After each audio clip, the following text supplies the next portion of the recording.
Estamos ya listos para el análisis internacional de Raúl Sor y ayer de alguna manera anticipamos lo que iba a ser este análisis cuando transmitimos que se había dado ya la proclamación definitiva de Pedro Castillo como nuevo presidente de Perú y que incluso Keiko Fujimori había dado su saludo al nuevo presidente. Raúl, ¿qué tenemos que decir de lo que está pasando en Perú ahora? Fernando, fue un parto muy difícil. Sí. Esto se arrastró por más de 40 días. Es decir, fue una situación muy compleja y que en algún momento tuvo una gran tensión porque Keiko Fujimori, digamos, trató de estirar y estirar el reconocimiento, haciendo más de 200 reclamos por supuestas irregularidades que en definitiva no se cristalizaron en la negación o en el no reconocimiento de la victoria de Pedro Castillo.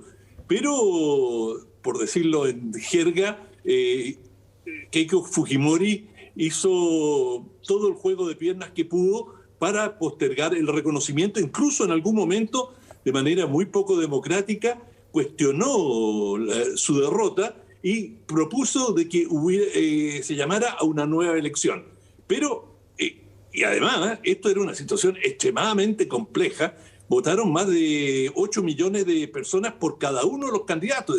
Y la diferencia fue de algo más de 40.000, 44.000 votos a favor de el vencedor. De manera que, de Pedro Castillo. Esto fue una cosa tremendamente balanceada, disputada, pero finalmente en una elección democrática el que tiene la mayoría es el vencedor y en algún momento también hubo temores de que podría haber una interrupción del sistema democrático, pero en definitiva es una gran victoria para la democracia peruana, para la legitimidad del sistema político y que en definitiva una mayoría, aunque sea exigua, aunque sea mínima, si es una mayoría, el que tiene, como se ha dicho tantas veces, el que tiene un voto más es el vencedor, y esto es lo que ha pasado con Pedro Castillo, que deberá asumir el 28 de julio. Le han acortado mucho el tiempo de transición, no, me imagino que ya tienen preparado su gabinete, pero no se desconoce quiénes van a ser los miembros del nuevo gabinete, es decir, quedan muchas interrogantes, y en el camino Pedro Castillo mostró mucha inteligencia al respetar el proceso de cambio, de transición, y gracias a eso ha podido tener plena legitimidad. Oye, hay varias cosas que quiero preguntarte respecto de esto. Uno, ¿cuál es la situación en la que queda Keiko Fujimori? Porque teníamos entendido, lo habíamos conversado ya antes, que Keiko Fujimori tiene pendiente una situación legal derivada del escándalo de la empresa brasileña Odebrecht, que tiene una cantidad enorme de llamémoslo así, autoridades o exautoridades de distintos países del mundo, hoy día muchos de ellos en prisión, otros están en pleno juicio por lo que eran toda la política de coimas como un estándar de Odebrecht, y Keiko Fujimori era una de las personas que estaba en esa situación. ¿Qué pasa ahora si es que ya está claro que Pedro Castillo va a ser el presidente? ¿Cuál es la situación que queda para ella?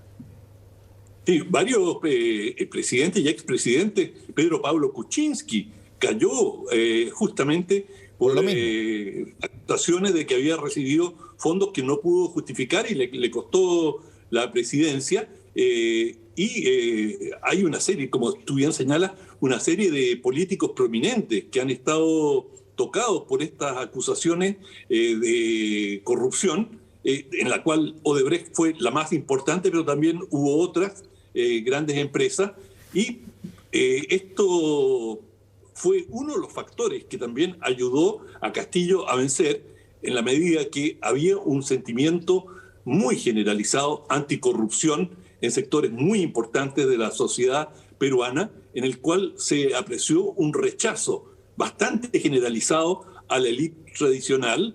Y en estas, la política es algo dinámico. Y en el Perú se terminaron dando situaciones realmente insólitas, porque, claro, cuando tú terminas votando por el mal menor o por el que eres más afín, aunque igual se te revuelva el estómago y sientas un rechazo tremendo, bueno, el caso de Vargas Llosa, que terminó apoyando a Keiko Fujimori. Es decir, alguien que él había denostado siempre el fujimorismo como algo negativo, corrupto, desde el punto de Vargas Llosa, bueno, él termina apoyando activamente a Keiko Fujimori, de manera que cambió también el panorama político y el grueso de la élite política peruana apoyaba a Keiko Fujimori frente al fantasma que representa Pedro Castillo, que viene en una alianza con elementos de izquierda, y internacionalmente esto ya se vio claramente que los gobiernos de derecha de la región estaban apoyando a Keiko Fujimori versus los gobiernos de izquierda de la región que con más o menos entusiasmo estaban apoyando a Castillo. El problema con Castillo es que hay un gran signo de interrogación, aunque él ha sido muy moderado y muy cuidadoso en sus declaraciones. Él es una figura extraña porque es muy conservador en ciertas cuestiones sociales, es decir, es progresista en lo político, pero, por ejemplo, en el tema de la mujer es bastante conservador, ni hablar en términos de cuestiones de género más amplia. Tiene una postura bastante conservadora, yo diría afín a la que una corriente que es muy importante en América Latina, que son los evangélicos. Bueno, Pedro Castillo tiene ese tipo de conservadurismo de políticas tradicionales.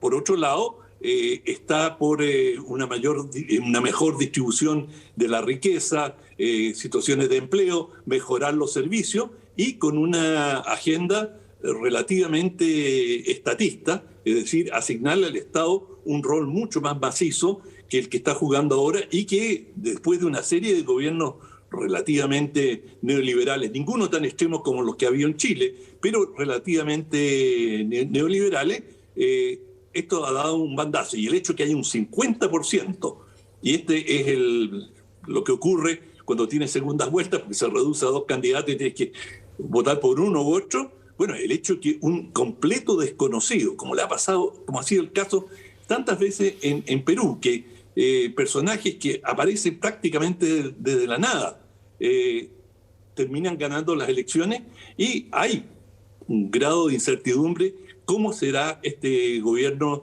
de Castillo que está a portas.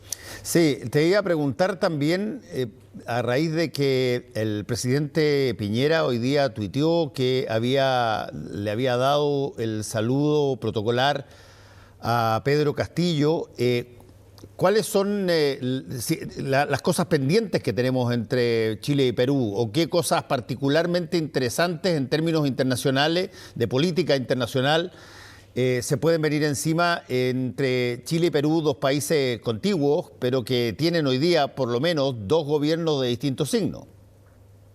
Bueno, yo creo que el reconocimiento de la victoria o el entusiasmo ha sido el mínimo, es decir, han sido palabras de buena crianza, pero claramente no ha habido ningún entusiasmo. Chile es uno de los últimos en felicitar a Castillo, por lo tanto eso nos augura una relación estrecha, y no tendría por qué ser estrecha tampoco, porque son 2 gobiernos de signo muy diferente, y claramente el progresismo latinoamericano, empezando en Argentina, por cierto, en Bolivia, lo han recibido con gran entusiasmo. No así Ecuador y Colombia, que han sido bastante más distantes. México ha sido muy positivo con el nuevo gobierno, y Chile, es decir, esto fractura en parte las alianzas que venía construyendo el gobierno del presidente Piñera, que en general ha tenido una buena sintonía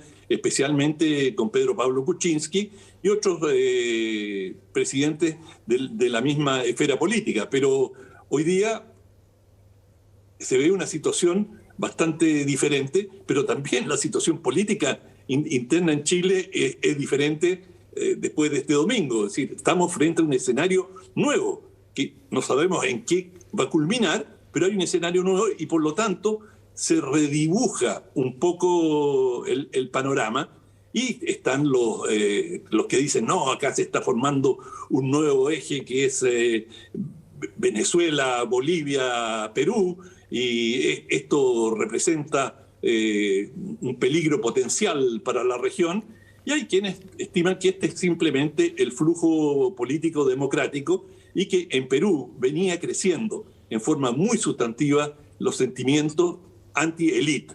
Y no es solo en Perú, lo vemos en Chile, en tantos países latinoamericanos hay más que un pro de un proyecto específico, hay un gran rechazo a las élites conservadoras que han gobernado en los últimos periodos. Por último, te quiero preguntar de alguna forma, quizás basado un poco en lo que está pasando en Chile, que estas primarias mostraron un cambio no solamente en caras, sino que además en edad, muy importante en términos generacionales. En el caso de Perú, Pedro Castillo es un profesor, una persona que, como tú muy bien dijiste, no tenía aparentemente gran trayectoria de política representativa y que llega.